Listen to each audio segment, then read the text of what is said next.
দুনিয়া ধোকা দিছে, অথচ দুনিয়া তো এমনিই মিলে। দুনিয়া কোনো না কোনো ভাবে সুখে দুঃখে রাতে দিনে আলো অন্ধকারে আল্লাহর দুনিয়া তো আল্লাহ দিয়েই দিচ্ছে রে বাপ, দিয়েই দিচ্ছে।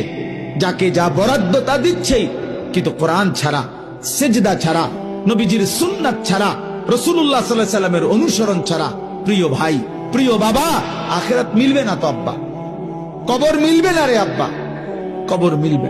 আরে কবরবাসীদের রুহের মাগফিরাত এইটা যে পরিমাণ দরকার, তার চাইতে পরেরটা বেশি দরকার।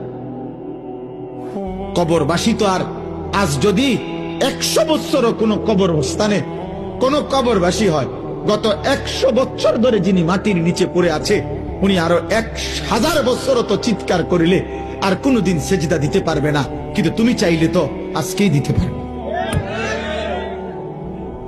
কবরবাসী তো আমি যদি কবরস্থানের ভিতরে মাইক দিও, আমি যদি চিল্লাই যে হে কবর দাদা আব্বা, কবরবাসী আপনি বাপ আমার, আমনি দাদা, এখনো তো ইসরাফিল ফু দিতে দেরি, আপনি এই টাইমটা কদ্দুর কবরে থাইকা জিকির করেন না, সেজদা দেন না, ও তো পারবে না রে। কিন্তু আমরা তো পারবো, আমাদের তো সুযোগ ছিল, আমাদের সুযোগ ছিল।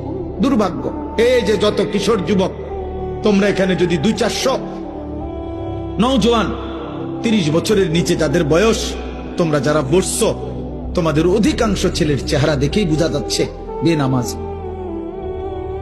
যদি তোমার বিশ্বাস না হয় আমি দাঁড় করাই, তোমরা যদি বলো বেনামাজি অসভ্য, বেনামাজি গাদ্দার, বেনামাজি বেয়াদব, চূড়ান্ত বেয়াদব, আসমানের নিচে জমিনের উপরে বেনামাজি যার কপালে সেজদা নাই, তার চাইতে বড় বেয়াদব আর কেউ হতে পারে, ওই চূড়ান্ত বেয়াদব।